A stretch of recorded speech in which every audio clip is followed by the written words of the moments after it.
All Things MMA. My name is Ken McGuire. This is Casey Allure, by the way, and for scoreline.ie, we're talking all things mixed martial arts. You kind of forget where you are every now and again. Joined as always by Miles Price, head coach of Team Rhino Kilkenny. He also a pro fighter. Miles, how are you? How are things? Hey Ken, all good, man. Yeah, keeping well. Exciting card coming up this weekend. Exciting card coming up this weekend is right. If I can, and just before we do, because we were chatting very briefly about it before we push record here.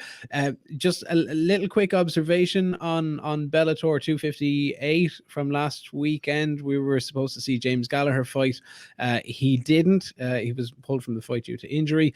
And he was looking to fight. That's it, exactly. I think Patchy was on the card or had stayed on the card, but James Gallagher was in the corner of Peter Queally. Peter Queally was going up against one of the Pitbull brothers, the junior, and Peter Queally, obviously a former opponent of yours, but has now found himself potentially in the mix for a title shot in Bellator. Any quick thoughts or observations on the fight in general, regardless of the story?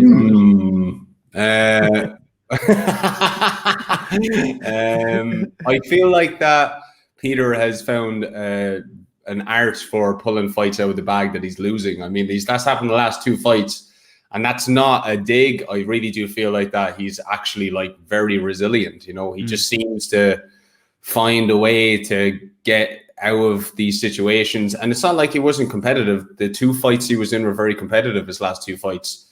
You know, he's a great fighter, Peter, so fair play to him. I think he will be fighting for the title next. And, you know, maybe I'll slip in there, you know, stir the pot a bit, get a rematch. That'd be great. See what happens. Might see if we can get something going on home soil. But one that's happening, obviously, overseas this weekend. We're back to another big card from the UFC. They're heading to Houston, Texas, where we believe there's going to be an even bigger crowd again than last time out. There's about 20,000 fans expected at the fight. It's a sold-out show. It's sold out within a heartbeat of tickets going on sale.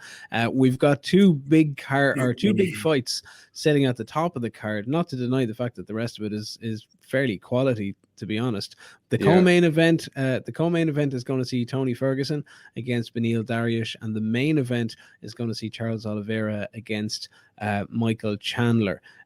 Both of them are quite big. Let's start maybe with the co-main event first. Tony Ferguson needs to do a few things right.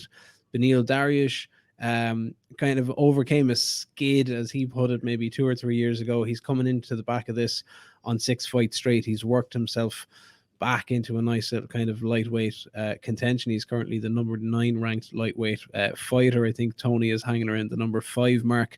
And we've seen Tony, obviously Tony beat Tony in the Gaethje fight and in the Charles Oliveira fight, but last time out he had no answer. He was outgunned, he was outgrappled, he was outstruck, and ultimately lost a decision in a fight that could have ended a lot sooner.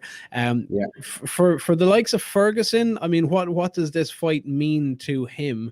And then similarly, like a win for Dariush is obviously big news. I feel like Tony really does need to win this, because it's really hard to be judgmental, I feel like, against Tony Ferguson, because he was on such a win streak for so long. He's an exciting fighter, but you know, the way he's lost his last 2 fights, they were so he's lost nearly every round in those 2 fights. You know, I think he did lose every round in those 2 fights, I'm pretty sure. So they were basically one-sided, you know. So I feel like coming into this, you know, I don't think it's detrimental he gets to win, but it's, I think, more detrimental that he performs, you know, because Beneil Dariush is very good. Like, I feel like if Tony loses, it still wouldn't be as hard of a hit as it would for Beneil, because Beneil kind of like, he's one of those guys that he has to take the longer route. He's not as marketable, you know. So if he wins and the two of them have a cracking fight, like fight of the night, I think the two of them kind of win, regardless of who wins or loses there. You know, even if Tony does lose again, people just always want to watch him because of his personality and his style. So, you know, I'd like to kind of see an outcome like that, because I feel like Beneil Dariush does deserve, you know, a shot at the title. He's been in the promotion for a long time. He's on a 6-fight win streak. He takes the longer road. And, you know, Tony's had his shots really, like, you know, and I think no matter what, as long as he has really entertaining fights, he's always going to be a fan favorite, you know. What do you think Tony needs to do to get the win? Is it like we've spoken a lot about going back to fundamentals, about changes in attitudes, about fighters dropping the whole kind of, you know, image or persona that they type to bring, or the hype that they try to bring about themselves? Is there anything in particular that you think that he needs to do? I feel like he needs to be willing to go back to fundamentals, exactly like as you brought it up there. I feel like he needs to be willing to be his unorthodox, authentic self, but also go, right, you know, I need to really go back to basics here, you know, like, you know, frame or level change if somebody goes for a shot, frame against the neck or underhook hard, hoist them back up. You know, like things like that, just real fundamental. I think wrestling more so than anything else, you know, and wrestling and basic striking.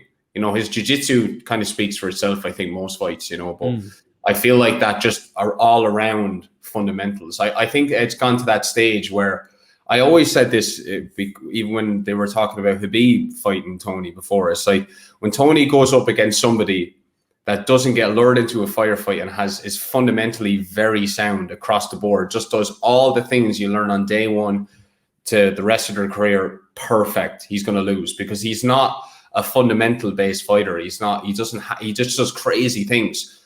And, you know, there's a disadvantage to that too. They're big risks. It's a big risk to fight like that.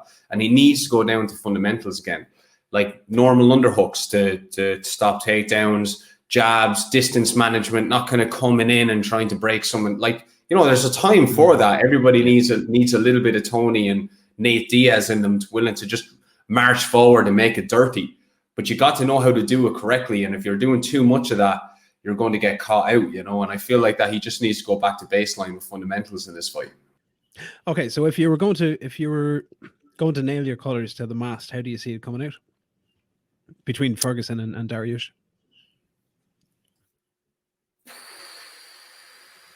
It is actually a close fight, you know that? I think so. Because it can really go either way. I don't know what it is for me, but I think there's going to be a little bit of self-doubt about Tony Ferguson in there.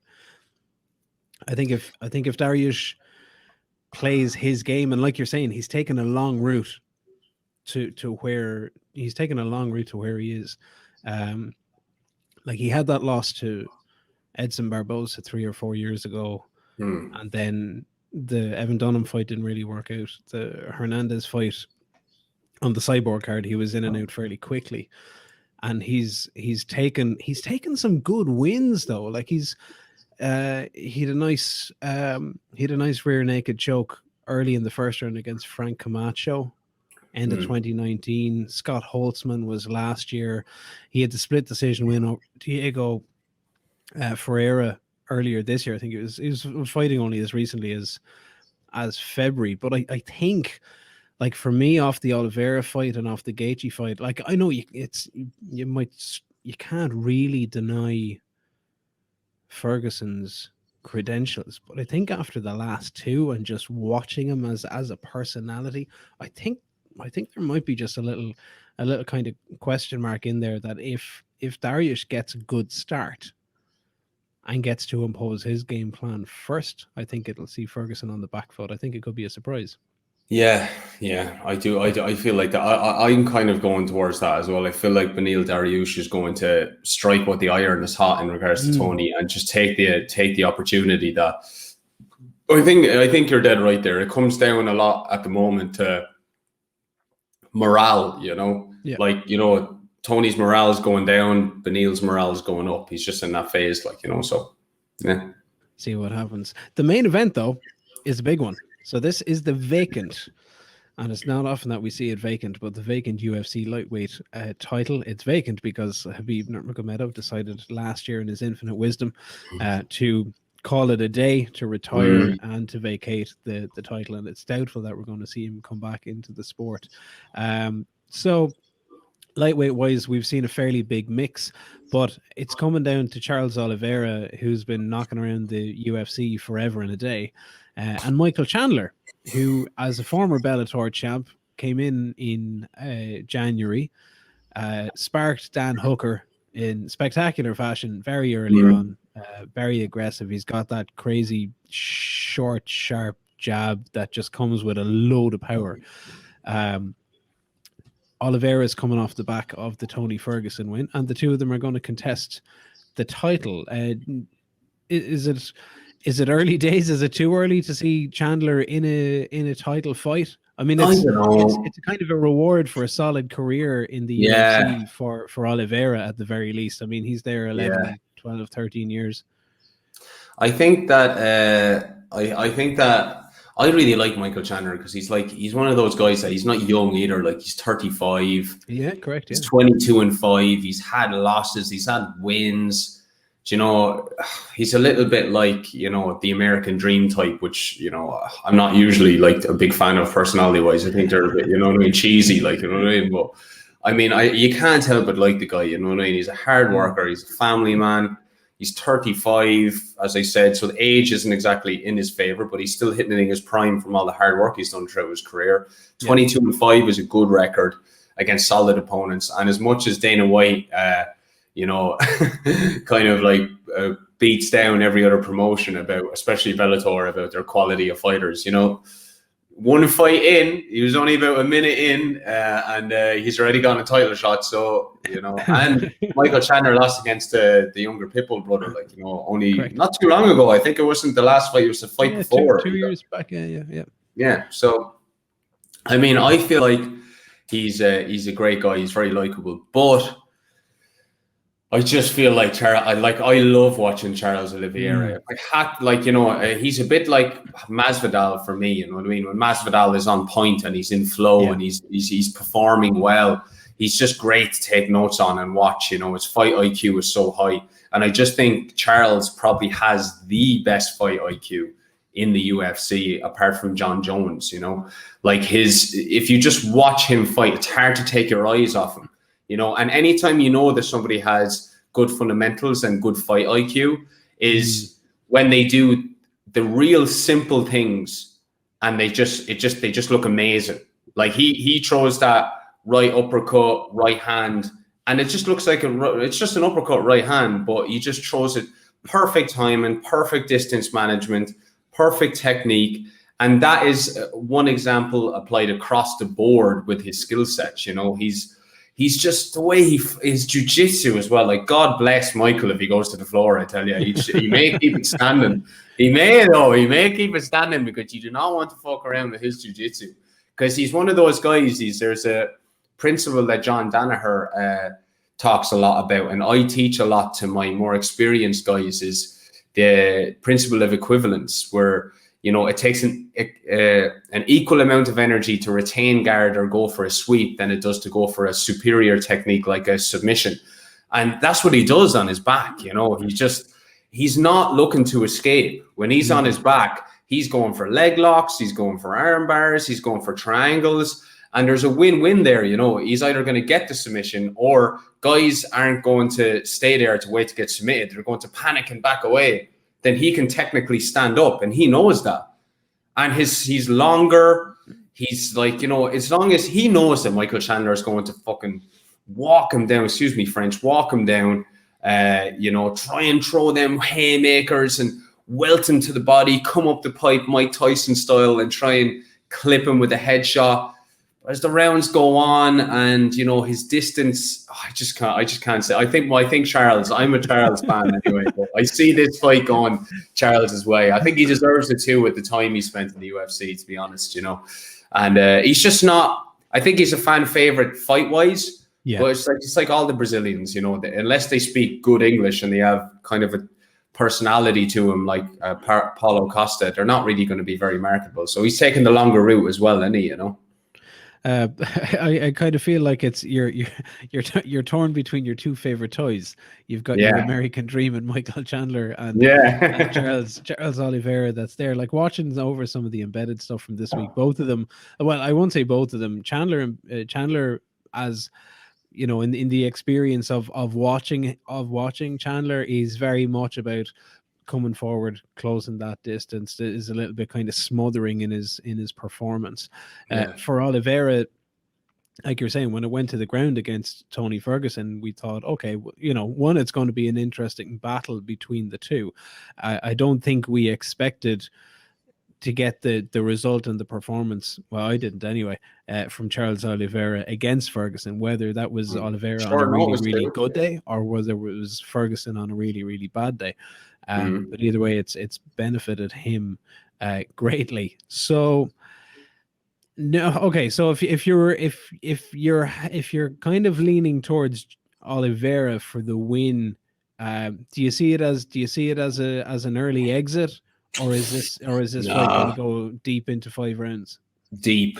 I think it's going to go deep into 5 rounds. Yeah, I think it's probably going to. It's so rare that we actually get to see Michael Chandler go 5, but he's able to do 5. Mm-hmm. He's well able to do 5. He's very well conditioned. But, I think these guys are small for lightweights. Like, I think Michael Chandler, he's like buff. Yeah. Now he's buff, but he's a small enough lightweight. You know what I mean? He's not huge, and I feel like that Charles actually has the size advantage here. I think he's filled out from featherweight to a natural big frame lightweight, and I just feel like if he can get past these fucking mad left hooks, right hooks, he just gets out of distance and he pops straight shots down the pipe and he just fights the way he usually. If he avoids the knockout, if he doesn't get knocked out, it's either going to be an early knockout for Chandler, or I feel like it's going to be a close fight, but rounds 4 or 5, Charles starts taking it and he starts kind of like coming through and getting that win, like I think, Okay. We'll see how it plays out. The main card, of course, is kicking off at 3:00 in the morning Irish time. Yeah. You'll be able to watch it live on BT Sport this weekend. We'll have the results and the catch-up online at scoreline.ie in the early hours of Sunday morning. Miles, just throwing the eye over the rest of the card. Like, there's a couple of good fights that are there. Caitlin Chukagian is gunning for Valentina Shevchenko. She's the number 2 ranked women's flyweight contender. She's up against Viviane Araújo, and Shane Burgos is back in the frame as well. That should be a good scrap. Himself and Edson Barbosa at featherweight.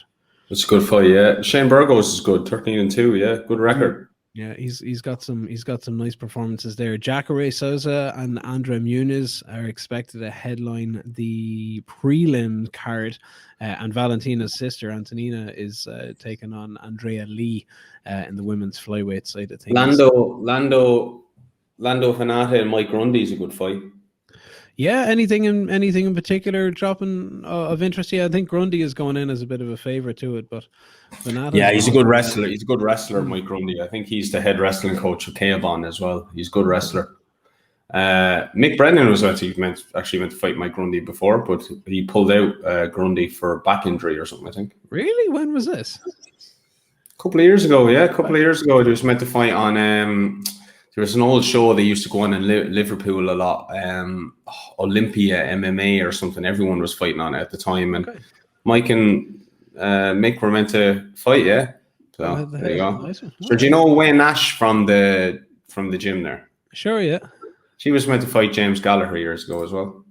Oh, okay. Good. Yeah. Some of the boys. There's a lot of history on the doorstep that people aren't aware of yet. We've got to write the book on MMA for Kilkenny and Carlow.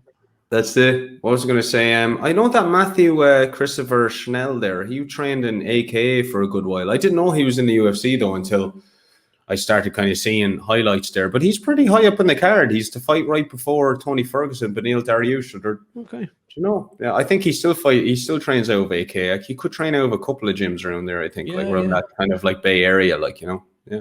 Well, the other one that's being touted as one to watch is going to open the early prelims as well. That is Sean Soriano, who's a teammate of Michael Chandler. He's been getting this week as well. He's been in the UFC before. He had a run in the UFC 5 or 6 years ago, but he's been given another chance. He's going in on pretty much like a week or 2 weeks notice. He just got the call last Wednesday to see if he 14-6 is a good record as well. Yeah. Gives him plenty to work off anyway. But apparently he's 6 striking. Yes. That comes with several insider recommendations that is striking is going to be one to watch this weekend. Last but by no means least, Miles, preparations continue obviously to get the gym and the MMA side of things back in action. June/July is looking at kind of possibilities. How are things going in that department? Good. Really good. I think we're kind of taking in a lot of inquiries actually at the moment in regards to the reopening of the martial arts center. So yeah, it's going to be really good. I'm looking forward to it. So it is filling up fast now, and I do have only a limited amount of members I can take on. So anybody that has any interested in joining a martial arts center in Kilkenny, just give us a shout. Yeah. Excellent. And if they want to get in touch, what's the best way to reach you? Miles Price MMA or Team Rhino Kilkenny Instagram handles, so they'd be best. Super. That'll do. The finest. Miles Price. As always, it's been a pleasure. This has been All Things MMA. I have been Ken McGuire. You can catch up in detail and get the full card details as well for UFC 262 pre-fight and post-fight, along with interviews and fight highlights online, scoreline.ie. We will do this all again next weekend. Good luck.